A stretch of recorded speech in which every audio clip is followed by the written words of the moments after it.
வவுனியா நகரிலிருந்து 18 கிலோமீட்டர் தொலைவில் அமைந்திருக்கின்ற 5 ஏக்கர் 9 பரப்பு நிலப்பரப்பை கொண்ட இந்த மாபெரும் காணி விற்பனைக்குள்ளது.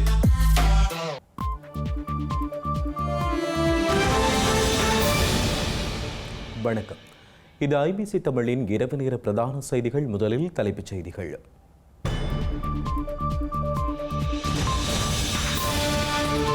இலங்கை மீது இணையவழி ஊடுருவல் தாக்குதல் அபாயம். அரச ரகசியங்களை இலக்கு வைத்து நகர்வு. ஸ்ரீலங்கா சபாநாயகருக்கு எதிராக முறையிட தீர்மானம். எதிர்க்கட்சி நாடாளுமன்ற உறுப்பினர்கள் நடவடிக்கை.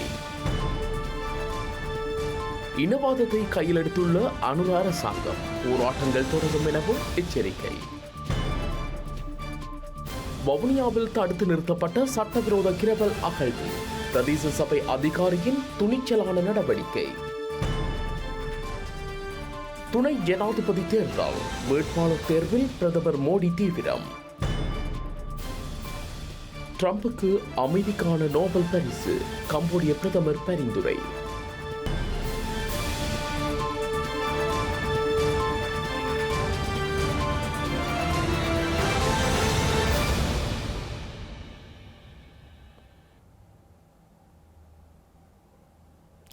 தொடர்வது விரிவான செய்திகள். இலங்கை மீது பாரிய இணையவழி ஊடுருவல் தாக்குதல் நடத்தப்படக்கூடிய அபாயம் தொடர்பில் எச்சரிக்கை விடுக்கப்பட்டுள்ளது.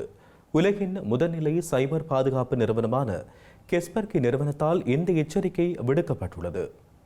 ஆசிய பசிபிக் பிராந்தியத்தில் மிக ஆக்ரோஷமான அச்சுறுத்தல் நிலவும் நாடுகளில் ஒன்றாக இலங்கை பெயரிடப்பட்டுள்ளது. குறிப்பாக சைட்வைண்டர் என்ற சைபர் தாக்குதல் குழுவின் அச்சுறுத்தல் நிலவுவதாகவும் இதில் இலங்கை ஒரு முக்கிய இலக்குகளில் ஒன்றாக அடையாளப்படுத்தப்பட்டுள்ளதாகவும் சுட்டிக்காட்டப்பட்டுள்ளது. வியட்நாமின் டானாங்கில் நடைபெற்ற கஸ்பர்ஸ்கி நிறுவனத்தின் சைபர் பாதுகாப்பு மாநாட்டில் இந்த அச்சுறுத்தல் குறித்த தகவல்கள் வெளியிடப்பட்டுள்ளன.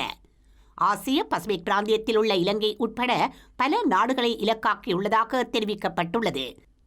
அரசு ரகசியங்கள் உட்பட முக்கியமான தகவல்களை இலக்கு வைத்து இந்த குழுக்கள் சைபர் தாக்குதல் நடத்துவதாக எச்சரிக்கை விடுக்கப்பட்டுள்ளது. சைட்வைண்டர் மற்றும் பிற அச்சுறுத்தல் குழுக்கள் எவ்வாறு அரச ரகசியங்கள், இராணுவ உளவுத்துறை மற்றும் முக்கிய உட்கட்டமைப்புகளை தொடர்ந்து இலக்காக்குகின்றன என்பது குறித்து கஸ்பர்ஸ்கியின் உலகளாவிய ஆராய்ச்சி மற்றும் பகுப்பாய்வு குழு தலைமை பாதுகாப்பு ஆராய்ச்சியாளர் நவ்ஷின் ஷபாப் விளக்கியுள்ளார். சைட்வைண்டரின் செயற்பாடுகள் தொடர்ந்து அரசு, இராணுவம் மற்றும் ராஜதந்திர நிறுவனங்களை மையப்படுத்தி மேற்கொள்ளப்படுவதாக எச்சரித்துள்ளார்.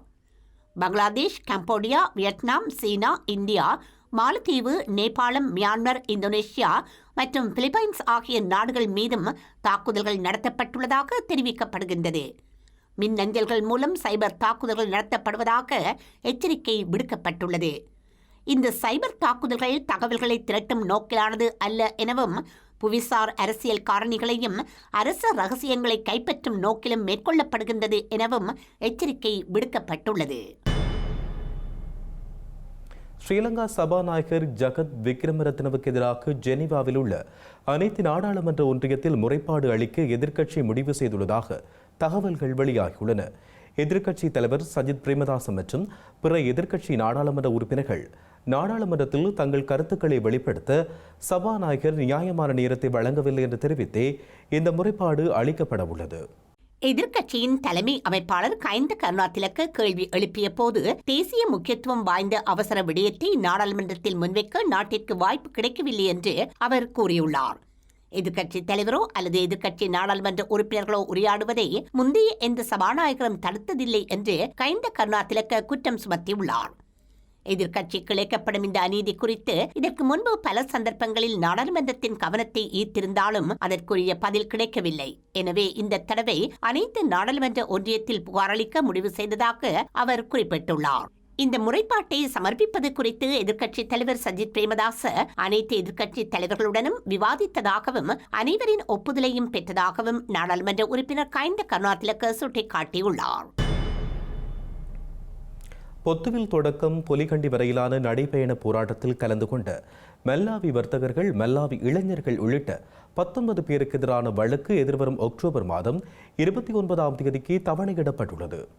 முல்லைத்தீவு மாங்குளம் நீதிமன்றத்தில் வழக்கு நேற்றைய தினம் விசாரணைக்காக எடுத்துக் கொள்ளப்பட்டது. இதன்போது எதிராளிகள் சார்பில் சட்டத்தரணி SV தனஞ்சயன் உட்பட 3 சட்டத்தரணிகள் முன்னிலையாகியிருந்தனர். இது ஒரு அமைதி பேரணி என்ற விடயத்தை அவர்கள் மன்று கூரைத்தனர். சமர்ப்பணங்களை கேட்டறிந்த மன்று வழக்கை எதிர்வரும் அக்டோபர் மாதம் 29ஆம் தேதிக்கு தவணையிட்டுள்ளது.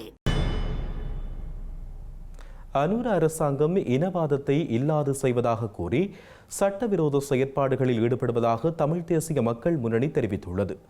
யாழில் தையட்டி பகுதியில் அமைக்கப்பட்டுள்ள சட்டவிரோத விகாரை அகற்றப்படும் வரை போராட்டம் தொடர்ந்து முன்னெடுக்கப்படும் எனவும் தமிழ் தேசிய மக்கள் முன்னணி தெரிவித்துள்ளது. சட்டவிரோத விகாரைக்கு எதிராக இன்று முன்னெடுக்கப்பட்ட போராட்டத்தில் கலந்து கொண்டு கருத்து தெரிவிக்கும் போதே முன்னணியின் பொதுச் செயலாளர் செல்வராசா கஜேந்திரன் இவ்வாறு குறிப்பிட்டார்.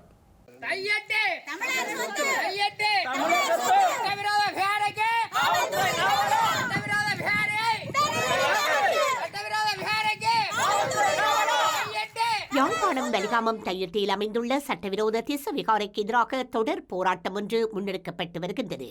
அதன் தொடர்ச்சியாக பௌர்ணமி தினமான இன்றைய தினமும் குறித்த போராட்டமானது முன்னெடுக்கப்பட்டுள்ளது. சட்டவிரோத முறையில் அமைக்கப்பட்டுள்ள தையிட்டி திச விகாரையை அகற்றுமாறு கோரி தமிழ் தேசிய மக்கள் முன்னணியினர் மக்களுடன் இணைந்து தொடர்ச்சியாக போராட்டத்தில் ஈடுபட்டு வருகின்றனர்.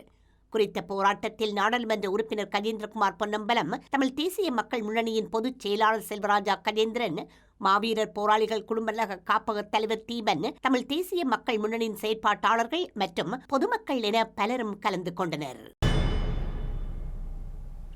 பிள்ளைகளிடம் விழுமியங்களை வளர்ப்பதும் பாடசாலை கல்வியை இடையில் நிறுத்திய பிள்ளைகளை தொழிற்கல்விக்கு வழிநடத்துவதும் அதன் மூலம் நாட்டின் பொருளாதார வளர்ச்சிக்கு அவர்களின் பங்களிப்பை உறுதி செய்வதும் கல்வி சீர்திருத்தங்களின் முக்கிய நோக்கமாகும் என்று பிரதமர் கலாநிதி ஹரணி அமரசூரிய தெரிவித்துள்ளார். பேராயர் கர்தினால் மல்கம் ரஞ்சித் தலைமையிலான ஆயர்களோடு முன்னெடுக்கப்பட்ட விசேட கலந்துரையாடலில் ஸ்ரீலங்காவின் பிரதமர் இவ்வாறு குறிப்பிட்டுள்ளார். இலங்கையில் புதிய கல்வி சீர்திருத்தங்கள் நடைமுறைக்கு வரவுள்ள நிலையில் ஸ்ரீலங்கா கல்வி அமைச்சரும் பிரதமருமான ஹரணி அமரசூரிய பல்வேறு சந்திப்புகளை நடத்தி விளக்கமளித்து வருகின்றார். இந்த நிலையில் புதிய கல்வி சீர்திருத்தங்கள் குறித்து கொழும்பு பேராயர் கர்தினால் மல்கம் ரஞ்சித் தலைமையிலான ஆயர்களுக்கு விளக்கமளிக்கும் விசேட கலந்துரையாடல் ஒன்று முன்னெடுக்கப்பட்டுள்ளது. கொழும்பு பேராயரின் உத்தியோகபூர்வ இல்லத்தில் குறித்த கலந்துரையாடல் நேற்றைய தினம் நடைபெற்றுள்ளது.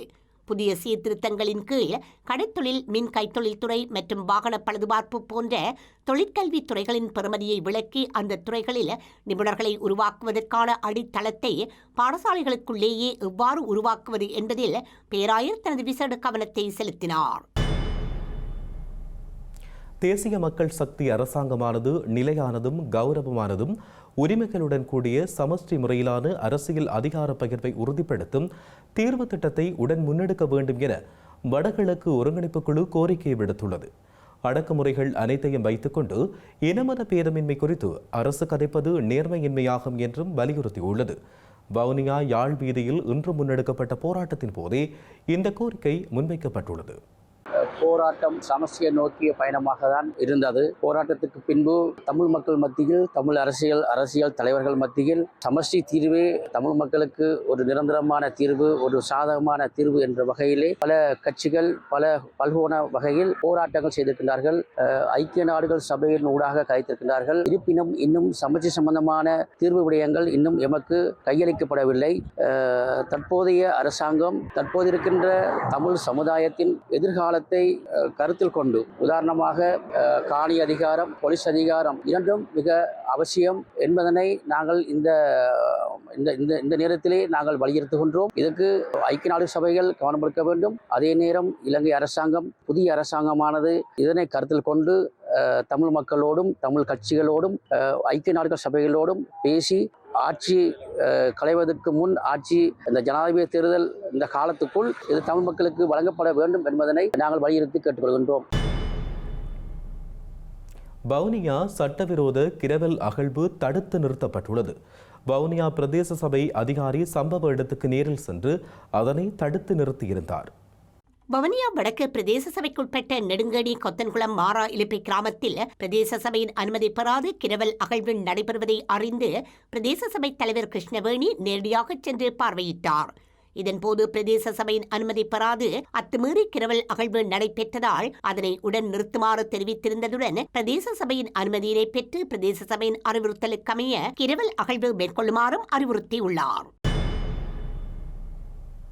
துணை ஜனாதிபதி வேட்பாளர் தேர்வில் பிரதமர் மோடி தீவிரம் காட்டி வருகின்றார். எதிர்வரும் 21ஆம் தேதி வரை மனு தாக்கல் செய்ய முடியும் என தேர்தல்கள் ஆணையகம் அறிவித்துள்ளது. துணை ஜனாதிபதியாக இருந்த ஜெகதீப் தன்கர் கடந்த மாதம் தனது பதவியை ராஜினாமா செய்ததை அடுத்து துணை ஜனாதிபதி பதவி வெற்றிடமாக்கியுள்ளது. இந்த நிலையில் புதிய துணை ஜனாதிபதியை தேர்வு செய்ய செப்டம்பர் மாதம் 9ஆம் தேதி தேர்தல் நடத்தப்படும் என்று அறிவிக்கப்பட்டுள்ளது. இதற்கான வேட்புமனு தாக்கல் நேற்று ஆரம்பமாகியுள்ளது. துணை ஜனாதிபதியை நாடாளுமன்றத்தின் இருசபை எம்பிக்களும் வாக்களித்து தெரிவு செய்வர். நாடாளுமன்ற மக்களவையில் தற்போது 542 எம்பிக்களும் மேல் சபையில் 240 எம்பிக்களும் இருக்கின்றார்கள். இவர்களில் 391 வாக்குகள் பெறும் வேட்பாளர் புதிய ஜனாதிபதியாக தேர்வு பெறுவார். நாடாளுமன்ற இரு அவைகளிலும் பாஜக கூட்டணிக்கு பெரும்பான்மை பலம் உள்ளது. நாடாளுமன்ற மக்களவையில் பாஜக கூட்டணிக்கு 293 பேரும் மேல் சபையில் 129 பேரும் உள்ளனர். எனவே பாஜக கூட்டணி நிறுத்தும் வேட்பாளர் எளிதில் வெற்றி பெற வாய்ப்புள்ளது. மனு தாக்கல் தொடங்கியுள்ள நிலையில் பாஜக கூட்டணி வேட்பாளரை தேர்வு செய்வதற்கான நடைமுறைகள் தொடங்கியுள்ளன.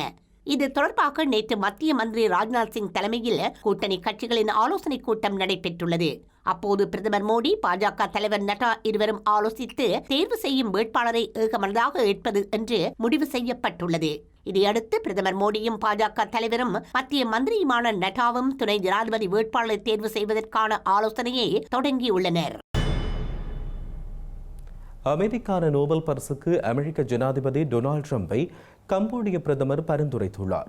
ஏற்கனவே பாகிஸ்தான் மற்றும் இஸ்ரேல் நாடுகள் அவரை நோபல் பரிசுக்கு பரிந்துரைத்துள்ளமை குறிப்பிடத்தக்கது. நோர்வே நோபல் குழுவிற்கு கம்போடிய பிரதமர் ஹன் மானட் எழுதிய கடிதத்தில் உலக அமைதியை நிலைநாட்டுவதில் ட்ரம்பின் வரலாற்று பங்களிப்புகளை அங்கீகரிக்கும் விதமாக அவருக்கு அமைதிக்கான நோபல் பரிசு வழங்கப்பட வேண்டும் எனவும் தெரிவித்துள்ளார். ட்ரம்ப் தொலைநோக்கு மற்றும் புதுமையான ராஜதந்திரம் மூலம் பல நாடுகளிடையே ஏற்பட்ட மோதல்களுக்கு தீர்வு கண்டதுடன் பேரழிவு தரும் போர்களை தடுத்துள்ளார் எனவும் அவர் குறிப்பிட்டுள்ளார். ட்ரம்பின் அசாதாரண அரசியல் திறமை கம்போடியாவுக்கும் தாய்லாந்துக்கும் இடையே உடனடி மற்றும் நிபந்தனையற்ற போர் நிறுத்தத்தை ஏற்படுத்துவதில் அவர் வகித்த சிறப்பான பங்கின் மூலம் மிக சமீபத்தில் நிரூபிக்கப்பட்டது என்றும் தெரிவித்துள்ளார். கம்போடியா தாய்லாந்து இடையே கடந்த ஜூலை 24 அன்று எல்லை பிரச்சினை காரணமாக மோதல் வெடித்தது. இந்த மோதல்களால் இருதரப்பிலும் 43 பேர் உயிரிழந்தனர். சுமார் 3 லட்சத்துக்கும் மேற்பட்டோரிடம் பெயர்ந்தனர். இரு நாடுகளுடனான ட்ரம்பின் தொலைபேசி பேச்சுவார்த்தைக்கு பின்னர் தென்கிழக்காசிய நாடுகள் சங்கத்தின் தலைவர், மலேசிய பிரதமர் அன்வர் இப்ராஹிம் மற்றும் சீன பேச்சுவார்த்தையாளர்கள் குழு ஆகியோரின் மத்தியஸ்த பேச்சு மூலமாக ஜூலை 28ஆம் தேதி போர் நிறுத்தம் உருவானது. இந்தியாவுடனான மோதலை நிறுத்த உதவியதற்காக ட்ரம்பை அமைதிக்கான நோபல் பரிசுக்கு பரிந்துரைப்பதாக பாகிஸ்தான் கடந்த ஜூன் மாதம் கூறியது. ஈரானுடனான போரை முடிவுக்கு கொண்டு வந்ததற்காக இஸ்ரேல் பிரதமர் பெஞ்சமின் நெட்டன்யாகு கடந்த மாதம் ட்ரம்பை நோபல் விருதுக்கு பரிந்துரைத்ததாக கூறினார். செய்திகளின் நிறைவாக மீண்டும் தலைப்புச் செய்திகள்.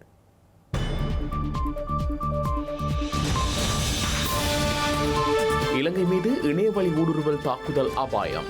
அரச ரகசியங்களை இலக்கு வைத்து நகர்வு. ஸ்ரீலங்கா சபாநாயகருக்கு எதிராக முறையிட தீர்மானம். எதிர்க்கட்சி நாடாளுமன்ற உறுப்பினர்கள் நடவடிக்கை. இனவாதத்தை கையில் எடுத்துள்ள அணு அரசாங்கம். போராட்டங்கள் தொடரும் எனவும் எச்சரிக்கை. வவுனியாவில் தடுத்து நிறுத்தப்பட்ட சட்டவிரோத கிரவல் அகழ்வு. பிரதேச சபை அதிகாரியின் துணிச்சலான நடவடிக்கை. துணை ஜனாதிபதி தேர்தல் வேட்பாளர் தேர்வில் பிரதமர் மோடி தீவிரம். ட்ரம்புக்கு அமைதிக்கான நோபல் பரிசு கம்போடிய பிரதமர் பரிந்துரை.